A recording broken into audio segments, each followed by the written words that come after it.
Kimi was directed by Steven Soderbergh and stars Zoe Kravitz as a woman who works for a technological conglomerate. Essentially, they've made their own version of Alexa or OK Google or whatever, and it's called Kimi. And in a post-pandemic world, an agoraphobic woman like her is living within four walls and essentially doing all her work from there, essentially correcting a lot of errors that may exist within Kimi's data streams.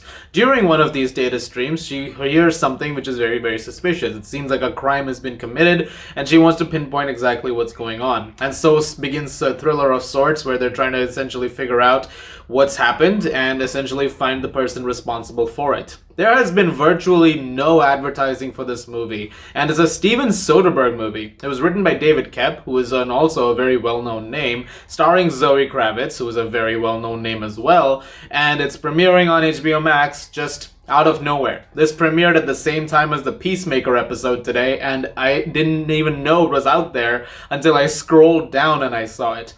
Just to give you an idea of that. And a Soderbergh movie should have some more buzz, I think. I mean, I really like Steven Soderbergh. I haven't talked about a lot of his movies on here, but I think I will change that very, very soon. And I thought, well, this is an interesting film, I should check it out. And I thought Kimi was fun. It's not one of Soderbergh's deeper movies. It's not something that's gonna have a lot of analysis. Like, it's very simple and to the point. Clocking in at an hour and 29 minutes, this movie is also incredibly short. It's very briskly paced as a result of that. It gets going pretty quickly, it ends pretty quickly. And at the end of the day, you're left with a movie that's pretty fun. It's entertaining to watch. Zoe Kravitz is excellent in this movie. Mainly, it's her throughout the entirety of this runtime. Yeah, there's a couple of other supporting characters, but essentially the focus is on her through and through. She's in pretty much every single scene of the movie, save for like one. It's also a pretty well shot movie and a very briskly edited film, and that really helps with the pacing because, like I said, this movie comes and goes very, very quickly. Something I really like about this movie is the setting. It's not just the fact that it's taking place in a world that actually acknowledges that we're living in a post-pandemic era.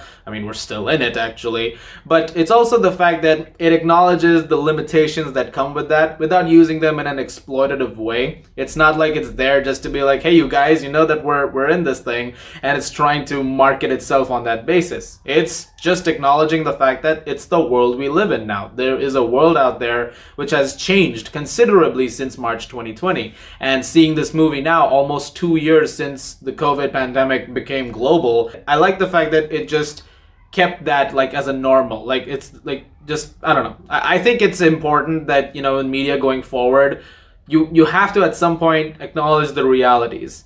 And there's only so many times you can, you know, re-transform a world into what it was before without someone saying, hey, you know, we have to accept realities of it. So I like the fact that it does that. Also, something I want to give a lot of praise to is the sound editing. It's very simple, but the way it's done, especially when you have Angela putting on earbuds or AirPods or something like that, the way they've handled those sequences, really, really great. There's a point of time, especially when she only has one earbud inserted and the audio is muffled only from the one channel. And then I thought, okay, it's a split-second thing, but it's a really, really cool moment.